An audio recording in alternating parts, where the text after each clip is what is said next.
আজ আমরা মৌল চার বানাচ্ছি আর এই ভিডিও আপনাদের সাথে শেয়ার করছি।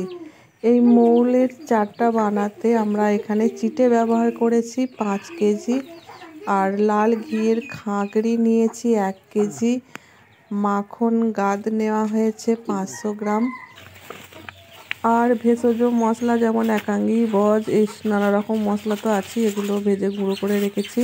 আর এখানে দেওয়া হবে কোঁতলা গুড়, যা দিয়ে মদ তৈরি হয় বা যেটাকে আমরা চিটে গুঁড়ো বলি। চিটে গুড়টা 1 কেজি নেওয়া হয়েছে, তবে পুরোটা ব্যবহার করব না, যতটা লাগে ততটাই দেব।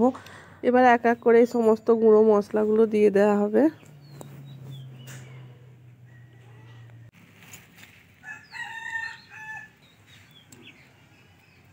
তো এক বন্ধু জিজ্ঞাসা করেছেন যে চিটেটা কি। তো যে লোকাল চারটা পাওয়া যায় চার বানানোর জন্য, সেটাকেই আমরা চিটে বলি বা গাদও বলি কখনো। তো সেটাই নেওয়া হয়েছে।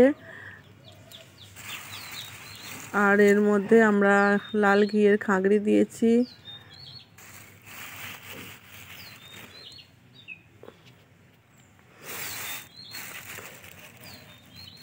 লতা কস্তুরি,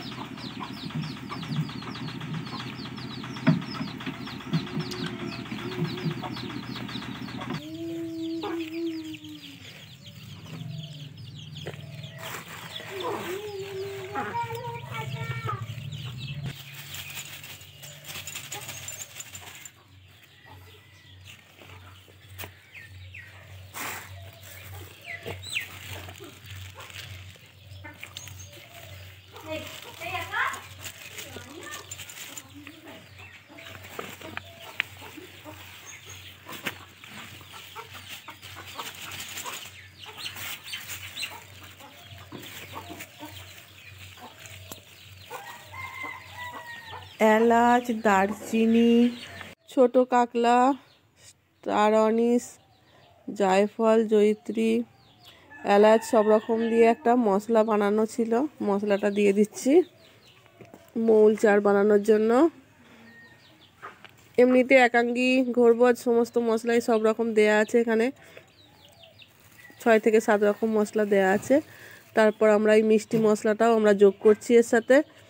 এবার এর মধ্যে দিয়ে দেবো মহুয়ার ফুল। এই মহুয়ার ফুলটা দিয়ে দেবো ওর মধ্যে।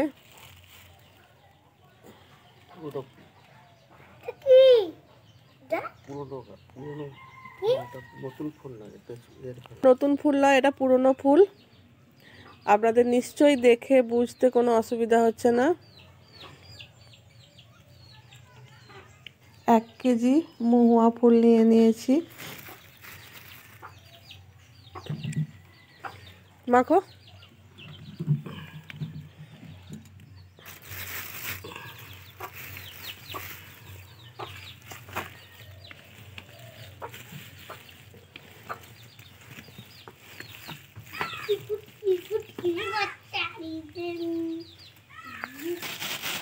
আপনাদের নিশ্চয়ই অজানা নয় যে মৌল চার যত পুরনো হবে তত এর কার্যক্ষমতা বেশি হবে।